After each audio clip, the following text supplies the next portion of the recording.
Mac, Fannie Mae, the VA, those kinds of companies, they prefer that a homeowner, an owner-occupant buy the property. So everybody that wants to sell the house wants cash, but sometimes you have the government telling Freddie and Fannie and whoever else, this is GSE, that you have to give owner-occupants first right of refusal, and you see a lot of programs to try to facilitate that. First look programs and different things that you may have heard of if you tried to buy a foreclosed property through credit or people. So cash is best, but not always welcome in REO. That's a little different of an industry. I mean, most of the time, we want cash. And the thing that I found, the pre-approval letter from a hard money lender is oftentimes as good as cash. One of the things that sellers are looking for is to know that they can close quickly. If they do know that the money's coming from a hard money lender, they're going to know that by and large it's a 2-week close.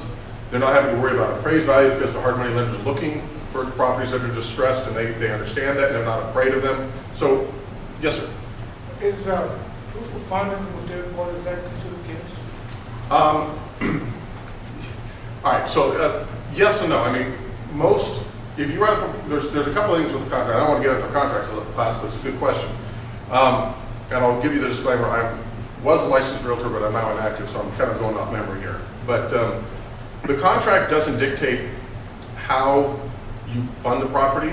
It only dictates how the contract performs on different funding scenarios. So if you, for example, and if there's any realtors in here that want to correct me if I'm wrong, please, by all means do.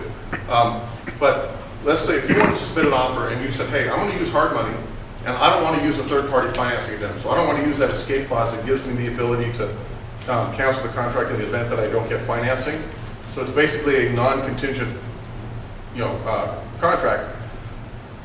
That is usually a pretty strong offer. In my opinion, if you want to override the fact that you're using, third-party financing, you want to give them a little more comfort level, you up the earnest money. As a seller of REOs, because I've taken some properties back and sold them, I am much more comfortable with someone that's got financing and a stronger earnest money than someone that's saying he's coming with cash and he's only putting $500 down.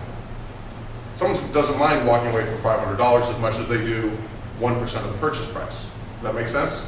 So if I know someone's serious and they're willing to write a check for 1% of the purchase price, then I'm going to treat them with a little more seriousness than someone that's just saying, hey, yeah, I'm going to pay cash, but I'm only going to risk a very little amount to get it. Well, I can tell you that to answer your question that in the REO industry, cash and hard money are viewed the same. In fact, there are timelines that we expect to meet for closings, and cash and hard money are the same, and they're viewed the same, and they're thought of by and large as equivalent. So to answer your question, yeah. Also for the title company, it's the same transaction.